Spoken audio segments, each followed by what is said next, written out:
Bonjour, bienvenue dans la cuisine de Trifon et Simon. Aujourd'hui, on a une émission un petit peu particulière à vous proposer puisqu'on a un invité, Adrien Van Beveren. Donc si vous ne connaissez pas Adrien, Adrien a gagné 3 fois l'Enduro du Touquet et pilote professionnel chez Yamaha, donc en motocross. Il était aussi le premier Français à être arrivé au Dakar cette année. Qu'est-ce que je peux dire de plus, Adrien? C'est déjà pas mal. Aujourd'hui, on s'intéresse vraiment à ce qu'il y a dans ton assiette. Qu'est-ce que tu as l'habitude de cuisiner, justement? Alors, j'ai pas l'habitude de cuisiner en fait, j'ai dit que j'aimais cuisiner. Ah, alors c'est qui fait la cuisine chez toi? C'est souvent maman qui s'occupe de moi. D'accord. C'est un grand classique, le poulet pâte. Alors, il y a une façon de le préparer et je pense que c'est super important, notamment sur la cuisson des pâtes. Trifon, pour faire ce fameux poulet pâte, qu'est-ce qu'il nous faut? Et il nous faut du poulet et des pâtes. Pâtes complètes si possible. Donc à ça, Adrien, nous ce qu'on te propose, on va ajouter des carottes, des champignons, du persil et des échalotes pour donner un peu de goût à ton repas. C'est top, ça fera pas de mal. Et puis effectivement, moi tu sais, je suis un fin gourmet, j'aime me régaler, donc J'aime la bonne cuisine. j'aime la bonne cuisine française. Il faut savoir aussi qu'Adrien, c'est pas quelqu'un qui fait de la musculation pour être super beau, etc. Donc c'est vrai qu'il faut aussi le côté un peu plaisir. Donc c'est pour ça qu'on va utiliser aussi un petit peu de crème fraîche et aussi du parmesan. Puis vous savez, pour faire le Dakar, il faut un petit peu de réserve aussi, donc je prends soin de faire des réserves pour le Dakar. Donc t'as un petit peu la petite... Ah ça, je l'ai pas dit, c'est toi qui dis ça. D'accord, d'accord.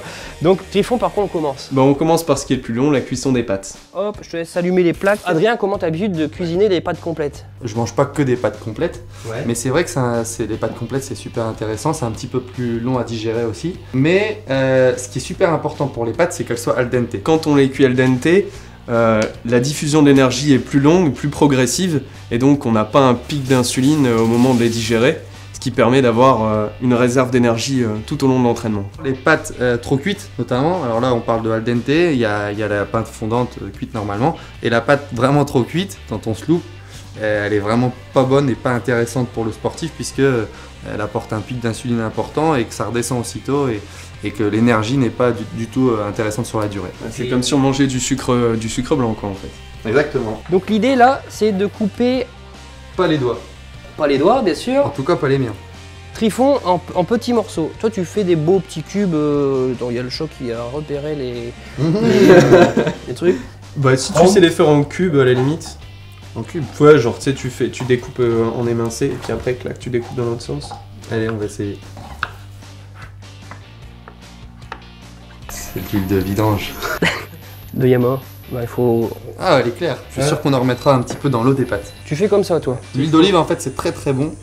Tu es d'accord avec moi? Ouais, bien sûr, ouais. Et on peut en mettre un petit peu à toutes les sauces. L'huile d'olive, c'est des bons acides gras, et l'avantage de l'huile d'olive, c'est qu'on peut la faire chauffer, elle perd pas vraiment ses propriétés. Contrairement à d'autres huiles, type par exemple l'huile de tournesol ou l'huile de colza. L'eau des pâtes bout, je vais balayer hop les nouilles. Donc là on va faire revenir les échalotes avec les petits dés de carottes. T'es un bon mangeur ou... Ouais, je suis plutôt bon mangeur, je suis un peu gourmand aussi. Enfin, je suis même carrément gourmand en fait. Le fait de bien manger, c'est vraiment important pour moi parce que vu la quantité que je mange, si je mangeais mal, je serais un petit peu, ça serait compliqué pour être sportif de haut niveau. Une grosse journée où tu sais que tu vas avoir un entraînement intensif, tu fais combien de repas par jour? Curieusement, j'ai toujours fait 3 repas. Un peu plus. Et finalement, après c'est des goûters, des collations. Mais aujourd'hui, j'ai un peu changé mon principe parce qu'en rallye, malheureusement, le repas du midi, souvent, on est obligé de le chanter et c'est parfois compliqué. J'ai parfois un peu des fringales, alors je prends des barres protéinées. Ouais. Ça a un effet un peu coupe-faim et ça apporte quand même pas mal d'énergie. Musculairement, c'est intéressant. Je mange très très tôt le matin, au Dakar notamment à 3 ou 4 heures du matin. Donc là, j'essaie de manger des œufs, apporter une protéine avec du jambon, quelque chose d'assez riche quand même. Plutôt salé même? Ouais, plutôt salé en fait. Je mange bien, j'aime bien les petits déjeuners salés. Finalement, et puis après je sais que je suis parti pour parfois 10 heures sans remanger. Au début c'était un peu compliqué et après tu t'y habitues et je pense que c'est vraiment important que le petit déjeuner du matin soit riche. Et alors pour une course comme l'Enduro du Touquet par exemple? Je préfère me lever tôt, faire un vrai petit déjeuner plutôt typé français, sucré, où je vais manger des tartines de pain aux céréales, grillées. Souvent j'essaie de le faire assez sec pour bien digérer, c'est-à-dire que je vais mettre un petit peu de Saint-Hubert 41 pour pas faire de pub. Je me fais pas vraiment plaisir sur le dernier petit déj parce qu'il faut essayer d'être vraiment light quoi.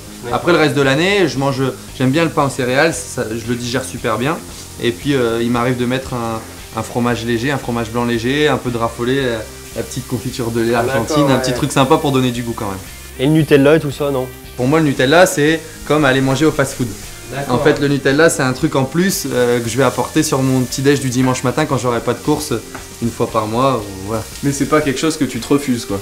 Je me le garde en petit plaisir exceptionnel. Ouais, Voilà. d'accord. Tu nous parlais de collation tout à l'heure. Par exemple, qu'est-ce qu'une collation type, tu vois? Une collation pour moi, ça peut être souvent la banane, c'est pas mal parce que c'est un fruit et à la fois ça cale quand même pas mal. L'index glycémique, il est beaucoup plus haut quand elle est mûre. Quand elle commence à être tachetée de noir, c'est comme du sucre rapide, encore une fois. Mais la manger verte, c'est pas très agréable. Par contre, tu me dis que ça serait meilleur de la manger verte. Ce serait meilleur de la manger verte. Et alors, pour la manger verte, plus facilement, à la limite, tu l'écrases et puis tu mélanges Dans avec un yaourt, ouais, voilà, yaourt ou flocon d'avoine.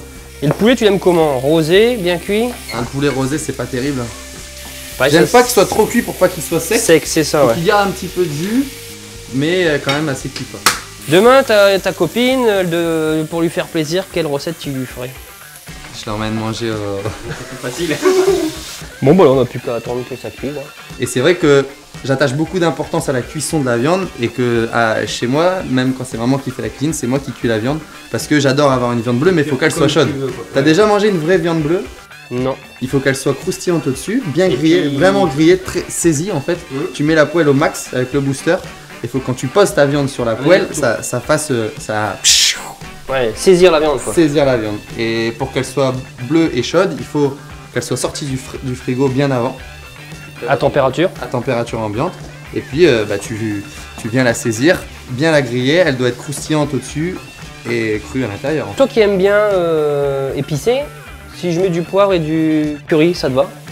Est-ce que le poivre et le curry ça se marie bien? Nous on est des riders avec la casquette à l'envers, toi t'as la chemise, normalement t'es censé nous apporter les réponses. Il manque la cravate. Ouais, non, mais si, ça passe bien. Le curry, de toute façon, là, on a un curry qui est tout fait, mais c'est une épice qu'on fait normalement, c'est une préparation qu'on fait soi-même. J'aime bien un moulin à poivre comme ça.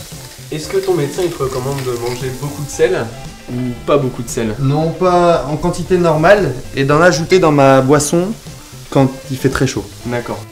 Du curry. Il paraît que les épices, il faut les mettre une fois que quand tu cuis ta viande, il faut mettre ça à la fin en fait.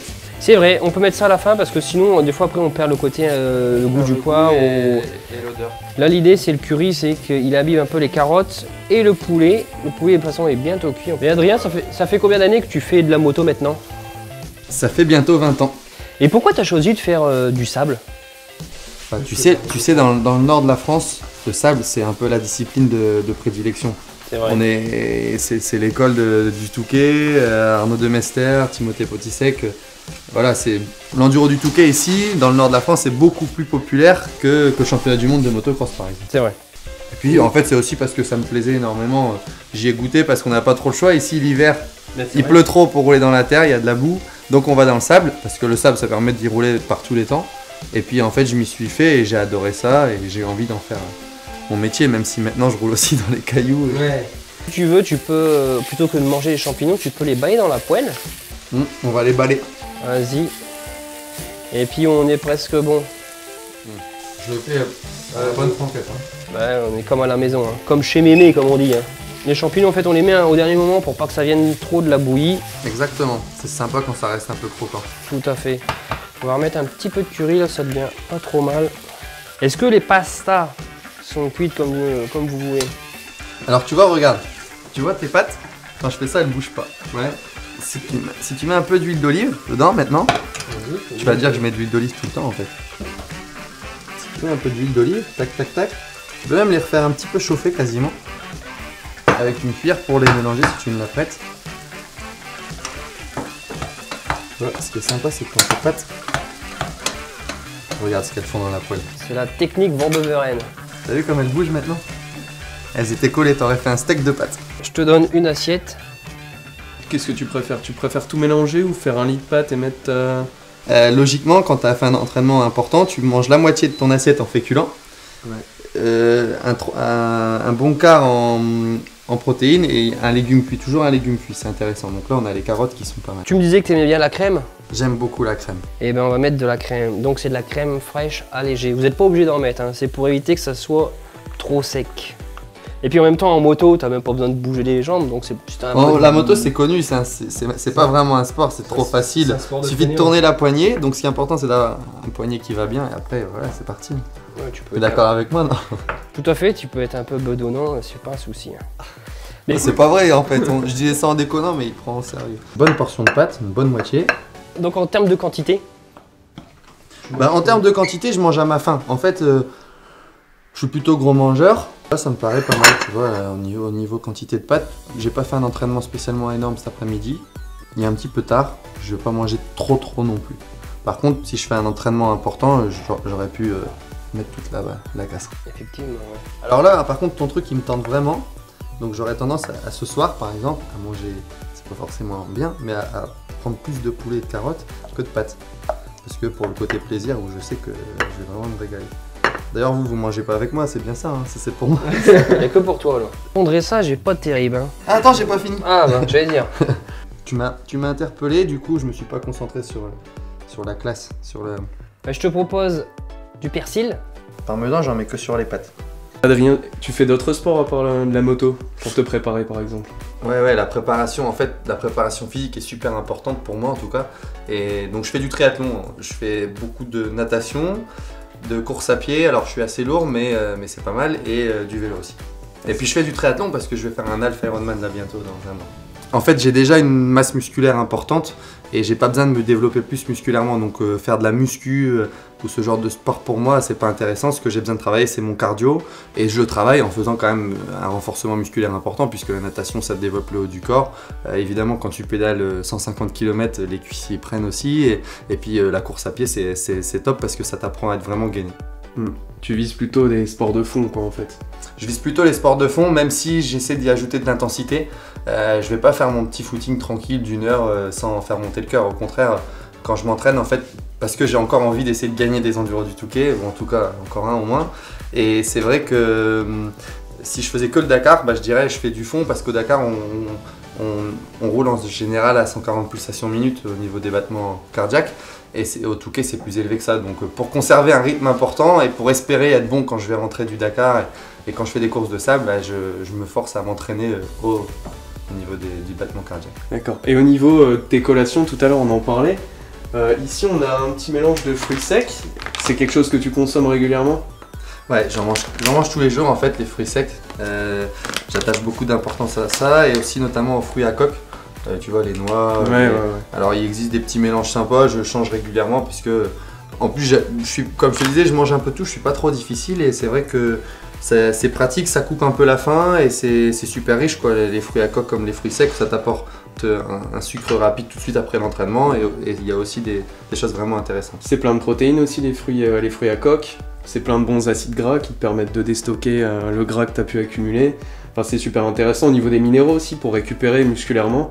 Tu peux les prendre avant, pendant et après le sport, donc ça c'est ça qui est important quoi. Et les amis, je vous présente mes pâtes, mes pastas, revisitées par Siphon. Les amis, je vous présente la pasta VBA, revisitée par Simon et Trifon. J'en ai fait pas mal quand même, et je pense que je vais me régaler. Si vous me laissez tout manger, ou on la partage à trois, on fait quoi? Ouais, c'est pas entraîné. Ils ont l'air d'accord. C'est bon, je l'ai découvert. N'oublie pas de suivre Adrien sur Facebook et Instagram, tu retrouves les liens dans la description. Et puis abonnez-vous à la chaîne YouTube de Simon et Trifon, et à table.